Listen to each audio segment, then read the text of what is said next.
March is looking to be yet another packed month of PlayStation 4 game releases, so much so that our typical monthly game overview series, we have decided to split it up into two parts. There are so many games to go over, 24 games in total, so in the first part we'll be looking at 12 games, and then in the second part, which we'll upload tomorrow, we'll be looking at another 12 games. If you're watching this a few days after the original upload, we'll leave a comment in the comment section below, and that'll link you directly to part 2. Without further ado, let's get right into this. Kicking things off, we have a brand new IP coming from Square Enix, and that is Left Alive. Left Alive is a brand new survival action shooter telling a human story of survival from the perspective of 3 different protagonists during the devastating invasion set in war-torn Novosalva. You experience the massive power gap between man and machine, and pulse-pounding encounters face off against powerfully armed troops, armored vehicles, and towering mechs. Choose your playstyle, engage in frantic gun battles, or dispatch your enemies with stealth and wit. Set traps, collect and craft consumables to survive while exploring a devastated city ravaged by the atrocities of war. And again, you'll uncover this heart-pounding story behind the war through the eyes of 3 different characters as you progress through the game, experience multiple story paths, each requiring bold decisions with desperate consequences.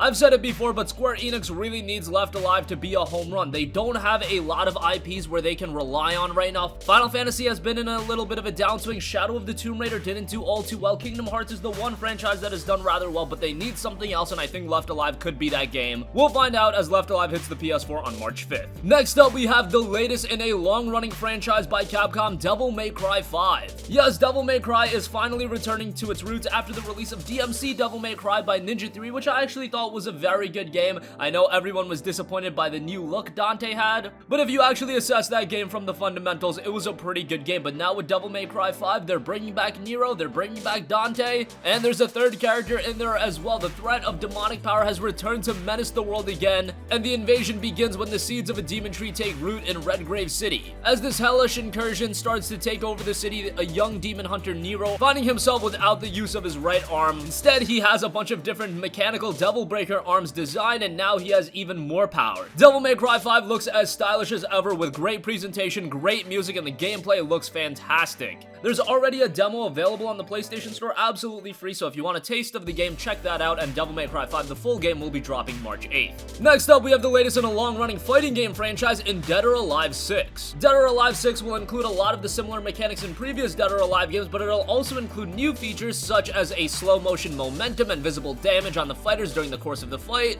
The sweat effects from Dead or Alive 5 are returning and more pronounced, and Dead or Alive 6 also marks the first time in the series to have costume customization mode. It seems like all of these different fighting games are adding customizability as a big element of their game. We saw it with Soul Calibur 6 as well. And with Dead or Alive 6, they are hoping to make the game a little bit more accessible for newcomers, as there is a learning curve to Dead or Alive traditionally. We'll see how Dead or Alive 6 turns out as it's hitting the PS4 on March 1st. Next up, we have ToeJam and Earl Back in the Groove. ToeJam and Earl Back in the Groove will play mostly similarly to the original ToeJam and Earl titles that were released way back in the day on the Sega Genesis. The game will play from a fixed isometric viewpoint and feature the same basic gameplay of searching and exploring up a successive layer of floating islands. ToeJam and Earl is one of those IPs that a lot of us have a lot of nostalgia with, so for that reason alone, this is a game that some people are going to be looking forward to, and ToeJam and Earl Back in the Groove drops on the PS4 on March 1st. Next up, we have a very unique game in The Occupation. The Occupation is a single-player game being developed by White Paper Games, and the game itself takes place within a single government building in a real time over 4 hours. The game advances without input from the player, but almost all in-game actions can affect the game's story. This is a game that seemingly has a lot of replayability attached to it. I know a lot of people are just going to be inherently turned away by the timed mechanic of it, but this game was built with that time mechanic in mind, and that is one of the integral gameplay elements of The Occupation, so for that reason, I am interested in it, and The Occupation will be hitting the PS4 on March 5th. Next up, we have Attack of the Earthlings. Attack of the Earthlings is a game that's already been released on PC, and it's been received rather well. It combines turn-based combat and stealth in a dark comedic single-player campaign where you, the player, take control of the native alien race to defend your homeworld from the invading humans. Kind of a nice spin on that typical alien invasion story where the humans are actually invading you. You take on Galactoil, a comically dysfunctional intergalactic energy corporation, and its larger-than-life employees in a tactical stealth game that fuses satisfying strategic gameplay and dark comedy in a quirky single-player story. Probably a game to not take all too seriously, but I still have some interest in Attack of the Earthlings. It'll be hitting the PS4 on March 5th.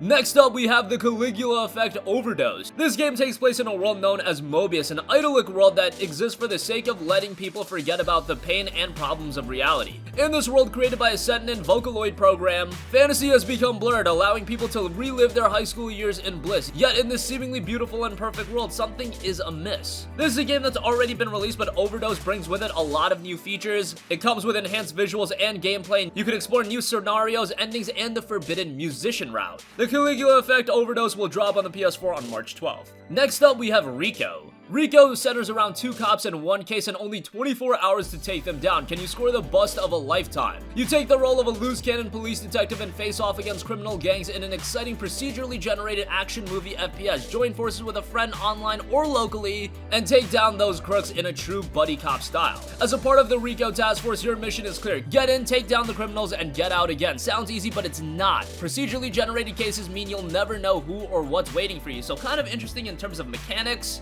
and with the fact that the game supports online and, more importantly to me, local cooperative play, this could turn out to be a surprising hit. RICO hits the PS4 on March 12th. Next up, we have one of the biggest sequels of the year in Tom Clancy's The Division 2. The Division was one of the highly anticipated games of this generation and released all the way back in 2016, and while I would say that some gamers were a little bit disappointed at what The Division was initially, over the years that game just became more and more compelling, and if you go back and play The Division now, I think you will be impressed with what that game offers. With The Division 2, they're obviously gonna create an even more robust experience. You've got raids in there which can be played with up to 8 players, and Tom Clancy's The Division 2 will be hitting the PS4 on March 15th, and I should mention there will be an open beta running for The Division 2, so if you want a chance to check out the game, you can do so from March 1st to March 4th. It'll be absolutely open to everyone. You don't even have to pre-order the game or anything like that. Next up, for all of you anime buffs out there, One Piece is getting a pretty impressive game in One Piece World Seeker. Now, One Piece has had games in the past, and some of them have been alright, a lot of them have been not so great. One Piece World Seeker looks to be a pretty big budget title, as it's an action-adventure game where you play as Monkey D. Luffy, but the interesting thing about World Seeker is that it takes place in an open-world environment. You can traverse the entire world, and you'll be able to experience and wage battles in an open-world environment. I'm a little bit skeptical as to how One Piece will translate into an open world. Is this a case of them just creating an open world for the sake of saying, hey, we created a One Piece open world game, or will this be a fundamentally great open world title? We'll find out as One Piece World Seeker drops March 15th. Next up, we have Zonky Zero: The Last Beginning. Zonky Zero: The Last Beginning is a story-driven game set in a world where God created the world in 7 days. It only took 1 day for humans to destroy the world. However, life as we knew it sank to the depths of the sea. Until yesterday, we do not yet know the broken world and the reasons left behind there. An Earth where ruins drift about, buildings, houses, light posts, cars, traffic lights, asphalt, modern civilization was destroyed, becoming nothing more than debris waiting to see. The game touts 8 clones, 7 deadly sins, infinite lives, play from the point of view of one of the 8 protagonists in each chapter, and explore the dungeons, towers, and islands to uncover the deadly sins of their past. I really like the premise this game is going for. It seems to have a story with a lot of depth to it. It could turn out to be an absolute train wreck, but I'm hoping for the best as Zonky Zero: Last Beginning hits the PS4 on March 19th.